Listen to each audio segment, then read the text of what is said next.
otoridad ng Kapampangan. Takot sila mawala ako. At hindi ko naman naniniwala na.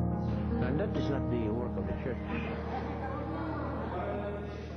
Maging nila, dahil nga mabuti sa tao. Ang maiksing bakasyon. Yes. Ay talagang bawal ang participation sa clergy. Hindi lumaban kahit pineda ng puro donasyon. Sa katunayan, nang umikot sa text sa nakaraang taon, matagal na raw nabubulok ang Pampanga. Pero mas matindi ang cancer na sumisira dito. Si Mark ay nag-seminar yan. Na nagbibigay ng kaluluwa sa ating sosyedad. Eh kaso maganda man ang kanyang mga plano, bukas ang isip ni Amo na maaari siyang mapalo. That was clamoring for changes. Eh, sabi ko, sinubukan ko that to run it business. At nagpa siyang tumakbo. So, gusto ko.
Matagal na siyang namimigay ng gamot sa matatanda na hindi naman mga bakante. Nakatutok sa Bernadette Reyes Exclusivo. Have enough evidence para we could file a motion for disqualification. Na ituturing po na isa po sa mga At the moment, 17 towns pa lamang sa 21 bayan sa Pampanga ang nabibilang 4,000 pension center. Kagabi pa nandito yung mga supporters ng mga kandidato para mag-vigil at para bantayan ang kanilang pamilya. Delaying tactics lamang daw ito sa parte ng mabilang ang boto. Sa pagtansya ng mga political analysts dito sa Pampanga, kung may mananalo ng nag-gobernador, siguro ito na rin ay para sa kanilang seguridad kasi nga, alam mo, mataas ang sitwasyon ngayon dito sa Pampanga. At ang balita sa akin ay kanilang mga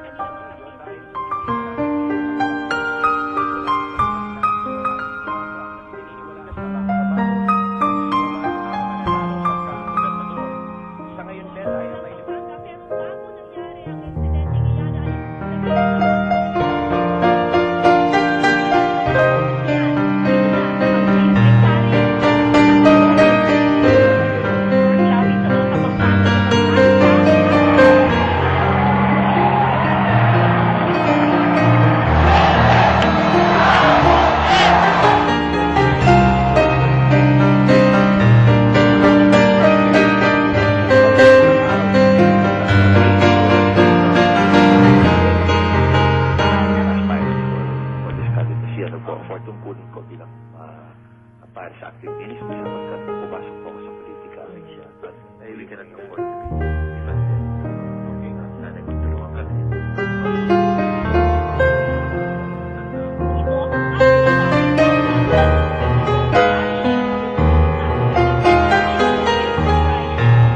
To the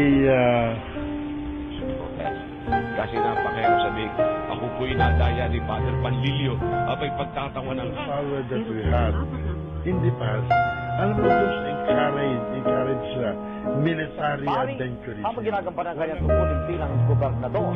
At narito ang report ni Cara David. May mga tungkulin na dapat balikatan, may mga maralitang dapat tulungan. Pero pati ang ilang kasamahan ni Father Panlilio pero on leave lamang sa kanyang priestly duties.